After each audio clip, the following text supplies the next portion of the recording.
Hello guys, आज की class में हम बोट नेक की कटिंग करना सीखेंगे। तो सबसे पहले आपको जो भी आपका शोल्डर है, तीरा है, वो आपको पूरा लेना है। मान लीजिए इसका 15 है तो हमने 7.5 लिया है, 7.5 हमने मुड्डे लिए हैं।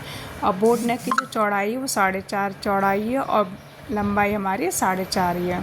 आपको 4.5 ही चौड़ाई लेनी है, 4.5 ही लंबाई लेनी है। अब हम बुकरम में कटिंग करना बताएंगे, क्योंकि मैंने कपड़े पे निशान लगा दिया है। तो सबसे पहले आपको बुकरम लेना है। बुकरम में ही बोट नेक अच्छा बनेगा। इस तरह से हमने फ़ोल्ड कर दिया है।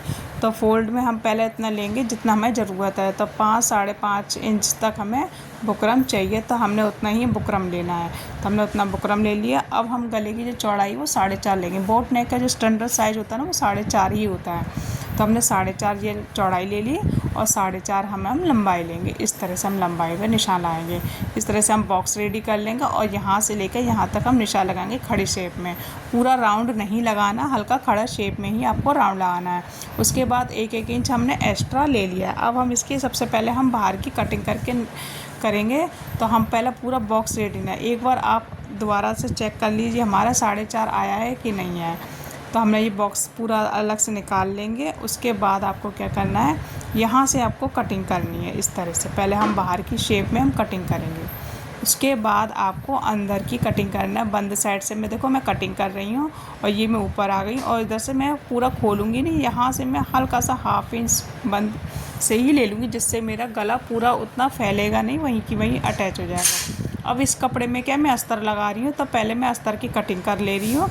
तो मैं ये अस्तर से कटिंग करके इसको निकाल दूँगी। देखो इस तरह से हमने अस्तर की कटिंग करेंगे। कटिंग करके पहले मैं इसको अटैच कर लूँगी चारों तरफ से कच्चा करके। पहले मैं ये निकाल दे रही हूँ इस तरह से। तो फ्रेंड्स, मेरी वीडियो पसंद आई है तो लाइक करना, शेयर करना, और जो भी आपको समझ में नहीं आता है ना, आप कमेंट बॉक्स में पूछ सकते हो। पूछना ज़रूर कि आपको क्या नहीं समझ में आया इसमें। तो देखो फ्रेंड्स, और मैं इस तरह से यहाँ पे पूरा खोल के आपको दिखा दे रही हूँ और यहाँ पे मैं चारों तरफ से कच्चा कर लूँगी। अब ये इसको मैं बोट नेक को भी मैं अस्तर में ले लिया है और इसकी अस्तर की हम कटिंग कर लेंगे, जिससे मैं अटैच कर लूँगी चारों तरफ से। देखो इसमें अस्तर में पहले अटैच करना है चारों तरफ से। उसके बाद यहाँ से आपको फ़ोल्ड करना है। इतना सा फ़ोल्ड करके किनारे किनारे पे सिलाई लगानी है बिल्कुल। देखो मैं मशीन पे भी चल रही हूँ, मैं आपको मशीन पे भी बता दे रही हूँ। तो चलो अब हम मशीन, देखो ये तो मैंने कच्चा कर ही लिया। अब मैं आपको मशीन पे बताऊँगी। तो यहाँ पे पहले मैं बीच में मिलाते हुए इसमें बीच में कट लगा ले रही हूँ। सेंटर से मैंने कट लगा लिया, जिससे सेंटर से सेंटर मिल जाए हमारा बोट ने। इसमें भी मैं कट लगा दे रही हूँ। यहाँ पे भी मैंने कट लगा दिया है। अब मैं आपको इस तरह से खोल के दिखा दे रही हूँ। देखो ये खोला मैंने और यहाँ पे मैं बिल्कुल मिलाना है मुझे ये गला, इस तरह से सेंटर से सेंटर मिला के। उसके बाद आपको गले पे स्टिच करना है। बुकरम पे नहीं सिलाई लगानी है, बुकरम के बिल्कुल किनारे किनारे पे सिलाई लगानी है। तो इस तरह से मैं बीच में कट करके भी निकालूंगी। तो पहले मैं मशीन पे बता दे रही हूँ दिखा के। तो देखो ये मैं बिल्कुल किनारे किनारे पे लगा रही हूँ। बुकरम पे नहीं आनी चाहिए सिलाई। देखो बिल्कुल आराम से आपको सिलाई लगानी है, ध्यान से। तो फ्रेंड्स, अगर नए हो तो सब्सक्राइब करना ना भूलें। तो सब्सक्राइब ज़रूर करना, जिससे मैं अगली वीडियो जो भी डालूँ तो आपको तुरंत की तुरंत नोटिफिकेशन मिलता रहे। और ये मैंने कट करके निकाल दिया इस तरह से। और यहाँ पे हम छोटे छोटे कट लगा लेंगे।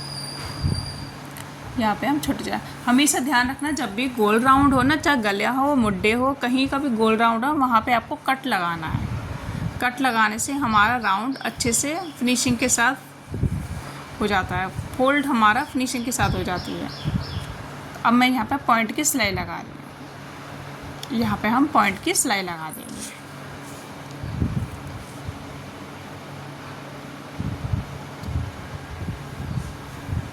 पॉइंट की सिलाई लगाने के बाद भी अब हम इसको अंदर की साइड हम फोल्ड करेंगे और बड़ी सिलाई करेंगे। जो हमारी 5 नंबर की जो बड़ी सिलाई होती है ना, आपको वही सिलाई लगानी है, कच्ची करनी है, क्योंकि उसके बाद हम तुरपन करेंगे तो वो हम सिलाई खोल देंगे। तो इस तरह से मैं सिलाई लगा दूँगी कि जिससे ये गला अच्छे से बैठ जाए। और उसके बाद हम तुरपन कर लेंगे।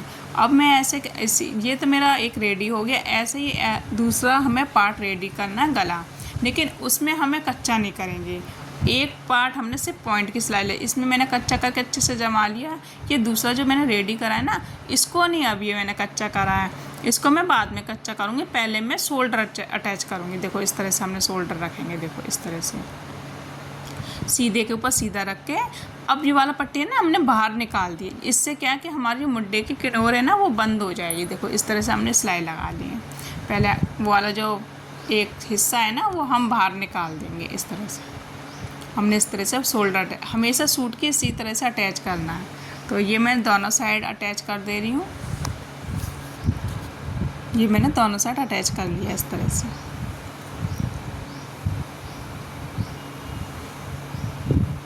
अब आपको क्या करना है, इसे हम बीच में कट निकाल के हल्का जो भी एक्स्ट्रा धागे ना उसको हम निकाल देंगे।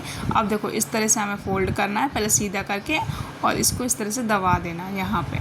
अब देखो थोड़ा कोई कपड़ा थोड़ा मोटा है ना तो काफ़ी मोटा हो गया इधर, तो मैं इस तरह से इसको दबा लूँगी ऐसे अच्छे से दबा के ये खोल के। देखो इस तरह से अब हमें से इसके ऊपर कच्ची सिलाई लगानी है। पहले चारों तरफ से अच्छे से दबा लेंगे। देखो इस तरह से मैं खोल के पूरा दिखा दे रही हूँ। ये यहाँ से हम किनोर दबा देंगे ऐसे। अब यहाँ पे अच्छे से कच्चा हो जाएगा। उसके बाद हम तुरपन करेंगे। फिर इसके बाद आपको फिटिंग करनी है जैसे हम मैंने बताई है ना नॉर्मल अक्सर सूट में बताते कि कैसे मैंने फ़िटिंग करी है। तो निशान लगा के हम साइड से फिटिंग करेंगे और यहाँ पे थोड़े थोड़े चाक मोड़ूंगी मैं, ज़्यादा नहीं सिर्फ थोड़े, क्योंकि ये छोटा है।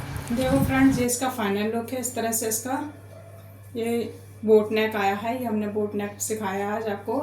और ये कॉर्ड सेट में है, शॉर्ट कुर्ती में यहाँ तक जीन्स के ऊपर पहनने में।